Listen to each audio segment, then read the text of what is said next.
নমস্কাৰ ইউকেম ষ্টাডিলৈ তোমালোকক স্বাগতম জনাইছো যে আৰু এটা নতুন ভিডিঅ লৈ তোমালোকৰ আগলৈ আহিছো আজিৰ এই ভিডিঅটো তোমালোকৰ কাৰণে সপ্তম শ্ৰেণীৰ অসমীয়াৰ দ্বিতীয় পাঠ ঈশ্বৰ বিশ্বাসী হবা এই পাঠৰ যিখিনি প্ৰশ্নোত্তৰ এইখিনি আলোচনা কৰিম এই পাঠটো লক্ষ্মীনাথ বজবৰুৱাদেৱে লিখিছে বলা আজিৰ এই পাঠটোৰ প্ৰশ্নোত্তৰখিনি আলোচনা কৰো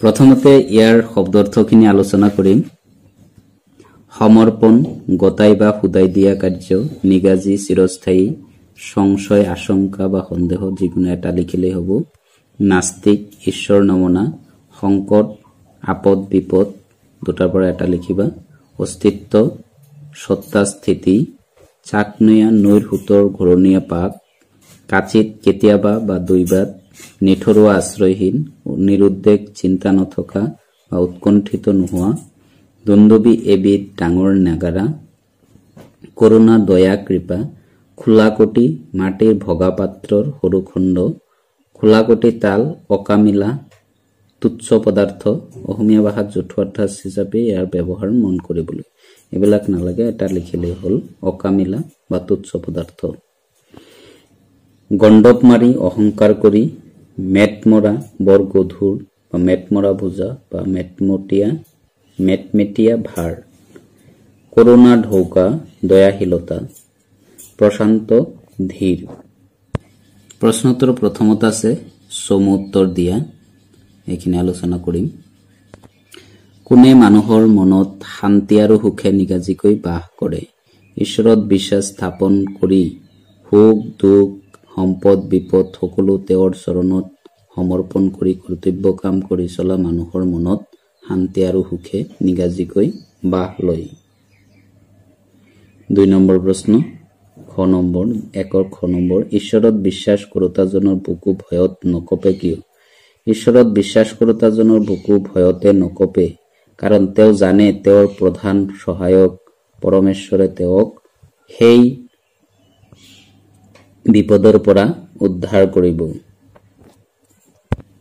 ঘ নম্বৰ নাস্তিক আৰু সংশয়বাদী ভৱিষ্যত কেনে ধৰণৰ হয় নাস্তিক আৰু সংশয়বাদীসকলৰ ভৱিষ্যত এন্ধাৰ আৰু অশান্তিৰে ভৰা হয় কাৰণ তেওঁৰ পক্ষে সেই অন্যায় অবিচাৰৰ প্ৰতিকাৰ লোভীবোৰ আশা কৰি আপিল কৰিবলৈ ন্যায়বান পৰমেশ্বৰৰ হাইকোৰ্ট বা প্ৰিভি কাউন্সিল নাই ঘ নম্বৰ লেখকে কীটাণুকীট বুলি কাৰ কথা ক'ব খুজিছে ইয়াত কীটাণুকীট বুলি নাস্তিক আৰু সংশয়বাদীসকলৰ কথা ক'ব খুজিছে ঈশ্বৰ প্ৰাপ্তিৰ সহজ উপায় কি সহজ জ্ঞান বিশ্বাসেই ঈশ্বৰ প্ৰাপ্তিৰ সহজ উপায় প্ৰশান্ত পুৰুষ আনন্দময় কোন ঈশ্বৰে একমাত্ৰ প্ৰশান্ত পুৰুষ আনন্দময় 2 নম্বৰত আছে লক্ষ্মীনাথ বেজবৰুৱা একমাত্ৰ কবিতা পুথি আৰু উপন্যাসখনৰ নাম লিখা কবিতা পুথি হ'ল কদমকলি উপন্যাস হ'ল পদুম কৰি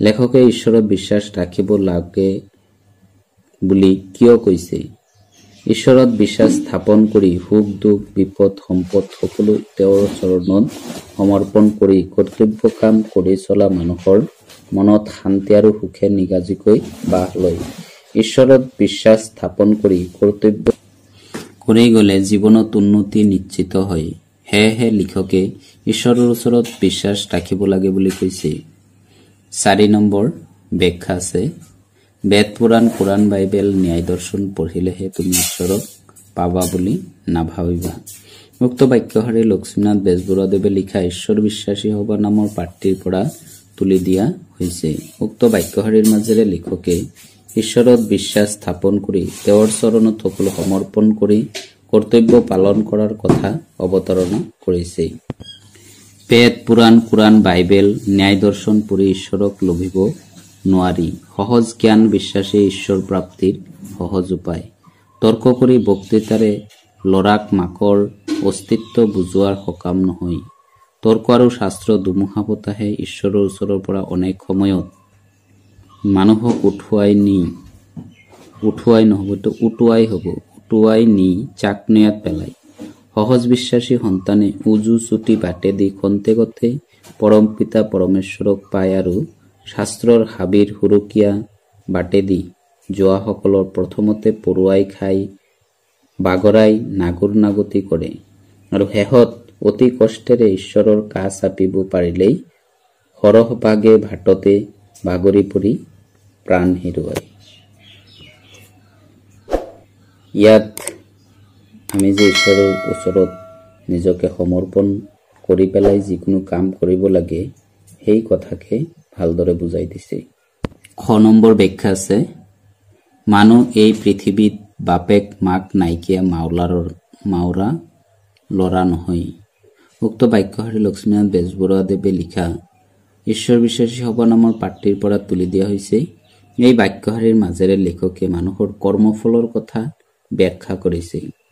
ঈশ্বৰত বিশ্বাস স্থাপন কৰি তেওঁৰ চৰণত সমৰ্পণ কৰি কৰ্তব্য কাম কৰি চলা মানুহৰ মনত শান্তি আৰু সুখে নিগাজিকৈ বাস লয়। জীৱনত উন্নতি নিশ্চিত হয়, মন নিৰুদ্বেগ আৰু প্ৰশান্ত হয়। ঈশ্বৰৰ এই সুন্দৰ জগত অন্ধ নিয়মৰ দ্বাৰা পৰিচালিত হোৱা নাই। মানুহে আৰ্জনৰ ফল ভুঞ্জে। সৎ কামৰ ফল সৎ আৰু বেয়া কামৰ বেয়া ফল আছেই। ঈশ্বৰৰ ৰাজ্যত কেতিয়াও অন্যায়ৰ শাস্তি নোহোৱাকৈ নাযায়। অন্যায় অবিচাৰৰ শোচনীয় পৰিণাম আছেই। সেয়েহে লিখকে এই পৃথিৱীত বাপেক মাক নাইকিয়া হলেও মাওৰা নহয় বুলি উক্ত বাক্যশাৰীত প্ৰকাশ কৰিছে। 5 নম্বৰ আছে শুদ্ধ অশুদ্ধ বাছি উলিওৱা। ঈশ্বৰত বিশ্বাস কৰোতাজনৰ বুকু ভয়ত কঁপে, এইটো অশুদ্ধ, এইটো নকবে হ'ব। অবিশ্বাসীজনৰ সংকট কালত নিৰ্ভৰ কৰিবলৈ কোনো নাই, শুদ্ধ। গ নম্বৰ ঈশ্বৰ আছে আৰু তেওঁৰ পিতৃ মাতৃৰ দৰে সদায় আমাক আৱৰি আছে, শুদ্ধ। সদায় জ্ঞান বিশ্বাসে তোমাক ঈশ্বৰক নিদিব, অশুদ্ধ। ঈশ্বৰৰ ৰাজ্যত কেতিয়াও অন্যায়ৰ শাস্তি নোহোৱাকৈ নাযায়, শুদ্ধ। 6 নম্বৰ আছে বাপ বহলাই লিখা। 6 নম্বৰ আছে তৰ্কশাস্ত্ৰ মহাব্যাঘ্ৰী। এটা কিন্তু পৰীক্ষাত আহে, খুব ইম্পৰ্টেণ্ট। তৰ্ক আৰু শাস্ত্ৰ দুমুহা বতাহে অনেক সময়ত মানুহক উৰুৱাই নি চাকনৈয়াত পেলায়। সহজ জ্ঞান বিশ্বাসে ঈশ্বৰ প্ৰাপ্তিৰ সহজ উপায়। তৰ্ক কৰি বক্তৃতাৰ মাজেৰে যেনেদৰে লৰাক মাকৰ অস্তিত্ব বুজাবৰ সকাম নাই, ঠিক সেইদৰে ঈশ্বৰ বিশ্বাসী সকলোকো বুজাবৰ সকাম নাই। সহজ জ্ঞান বিশ্বাসী সন্তানে উজু চুটি বাটেদি খন্তেক পৰমপিতা পৰমেশ্বৰক পায়, খন্তেকতে পৰমপিতা পৰমেশ্বৰক পায়। কিন্তু শাস্ত্ৰৰ হাবিৰ সুৰকীয়া বাটেদি যোৱা সকলক পৰুৱাই খাই বাগৰাই নগুৰ নাগুতি কৰে আৰু শেষত অতি কষ্টেৰে আহি ঈশ্বৰৰ কাষ চাপিব পাৰিলেই সৰহ ভাটতে বাগৰি পৰি প্ৰাণ হেৰুৱায়। খ নম্বৰ আছে মানুহে আৰ্জনৰ ফল ভুঞ্জে। ঈশ্বৰত এই সুন্দৰ জগত অন্ধ নিয়মৰ দ্বাৰাই পৰিচালিত নহয়। জগতত ভাল কাম কৰিলে ভাল আৰু বেয়া কাম কৰিলে বেয়া ফল ভুগিবলগীয়া হয়। ঈশ্বৰৰ পৃথিৱীত কেতিয়াও অন্যায় শাস্তি নোহোৱাকৈ নাথাকে। অন্যায় অবিচাৰৰ শোচনীয় পৰিণাম আছেই। ন্যায়ে মূৰকত জয় পতাকা হাতত লৈ দুন্দুবি বজাই আহিবই। ঈশ্বৰত বিশ্বাস স্থাপন কৰি কৰ্তব্য কৰি গলে উন্নতি নিশ্চিত, মন নিৰুদ্বেগ আৰু প্ৰশান্ত হয়। 7 নম্বৰ বাক্য ৰচনা কৰা। বাক্য ৰচনা ইয়াত যিটো মই তোমালোকক দি আছো এইটো লিখিব লাগিব এনেকুৱা কথা নহয়, তোমালোকে নিজেও বনাই লিখিব পাৰিবা। কৰ্তব্য ছাত্ৰ জীৱনত অধ্যয়ন কৰাটোৱেই হৈছে প্ৰধান কৰ্তব্য। নাস্তিক ঈশ্বৰক বিশ্বাস নকৰা সকলক নাস্তিক বোলা হয়। চাকনৈয়া শব্দৰ অৰ্থ হ'ল নৈৰ সোঁত। নৈৰ সোঁতৰ ঘূৰণীয়া পাক, নৈৰ সোঁত নহয়, নৈৰ সোঁতৰ ঘূৰণীয়া পাক। কৰুণা পৰমেশ্বৰৰ কৰুণাৰ চকু সদায় আমাৰ ওপৰত বিৰাজমান। গণ্ডক মাৰি তৰ্ক কৰাটো চৰিত্ৰৰ এটা বেয়া গুণ। খোলাকুটি তাল, খোলাকুটিৰ তাল মানে অকামিলা বা তুচ্ছ পদাৰ্থ। মেটমৰা গাধৈ মেটমৰা বোজা কঢ়িয়াই লৈ যায়। কৰুণা ঢৌকাৰ অৰ্থ হ'ল দয়াশীলতা।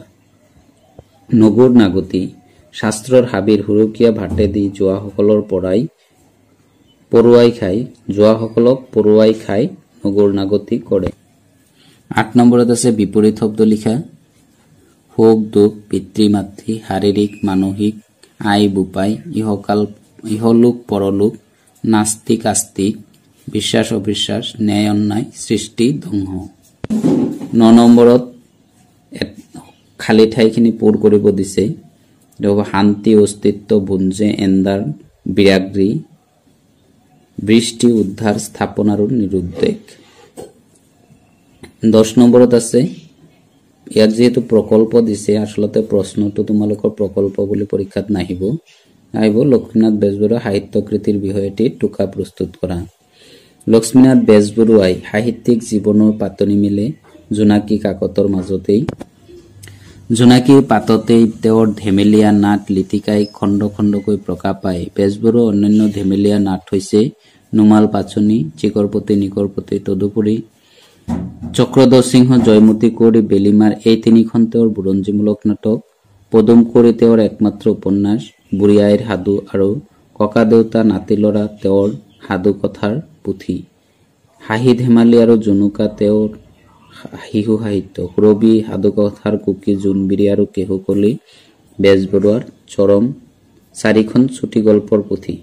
হাস্যৰস সৃষ্টিৰ ক্ষেত্ৰত হৃদ হস্তাৰ বাবেই গল্পকাৰ নগেন্দ্ৰ নাৰায়ণ চৌধুৰী।